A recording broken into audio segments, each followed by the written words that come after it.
We're in a different drawing for this particular video in the chapter, and it's called Simple 3D Object.dwg. And as usual, you can download it from the library to follow along with this particular video. Now, this is a simple 3D object in AutoCAD. So if you are running AutoCAD LT, for example, some of this functionality might not be available. Just be aware of that. Now, we're running full AutoCAD with full 3D capability, but we're not going to look at 3D first.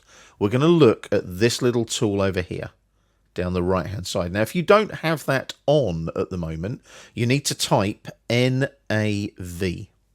Now, you'll notice as you type NAV, the suggestion menu pops up on the dynamic input, and there's one there that says Nav Bar Display.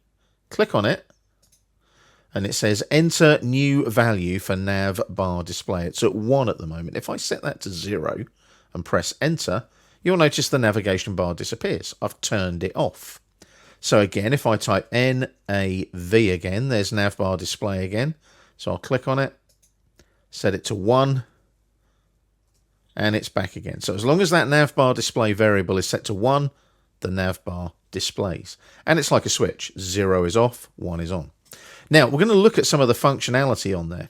Now, the navigation bar has lots of tools. It has a navigation wheel. So if I click on the flyout there, I've got the full navigation wheel ranging to the basic tour building wheel and the 2D wheel. I've got the full navigation wheel selected. So if I click on it now, you'll notice as well, can you see here, I get various pop-ups come up depending on what functionality I'm using. That was all about shaded. I'll talk about shading things in a minute.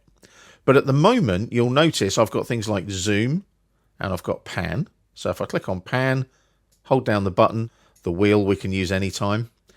Click and hold on the button on zoom. And can you see as I move up and down, I'm zooming in and out. Now, I can orbit as well. Now, this is a 3D solid. So if I click on orbit now and move the mouse in a particular direction, can you see it's a 3D object? Like so. So as I come around, it's doing some weird and wonderful stuff. So that's a navigation wheel. Click on the cross to close. And what we can do now is we can set this back to the view that it was originally at. So you'll notice on the ViewCube there, can you see the word top? Click on that, and it takes us back to the top view.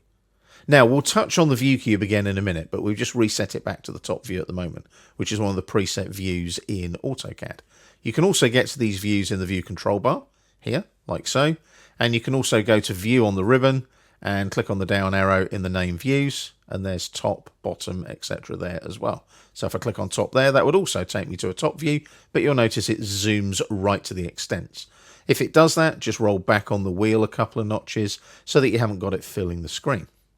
Now I'm going to come down here. You can see we've got pan. That'll take us into real-time pan. And we've also got some zoom functionality here.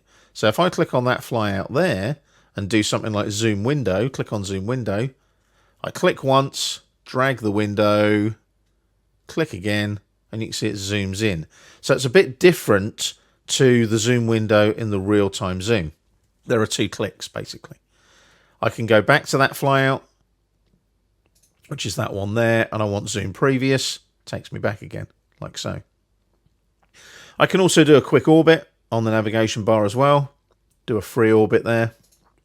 If you click and hold on the left-hand mouse button while you're in free orbit, you can see you're free orbiting like so.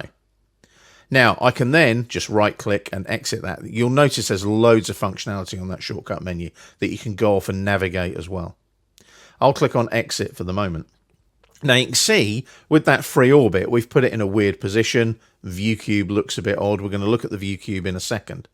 But what we are going to do, we're going to go to this 2D wireframe on the view control, and we're going to change the visual style to conceptual. Now you get a much more realistic view of your 3D object. You'll notice as well that a little pop-up there talking about 3D performance came up. You can obviously work with AutoCAD with your graphics card and so on and change the 3D performance. Now the ViewCube is looking a bit odd at the moment. So if we click on the home button on the ViewCube, that takes us to a nice isometric view. You'll notice we're now in the southwest isometric view on the view controls. Now the ViewCube is great. I can go to the top view, like so. I can rotate using the arrows, like so as well. I can click on a corner and go back to an isometric view.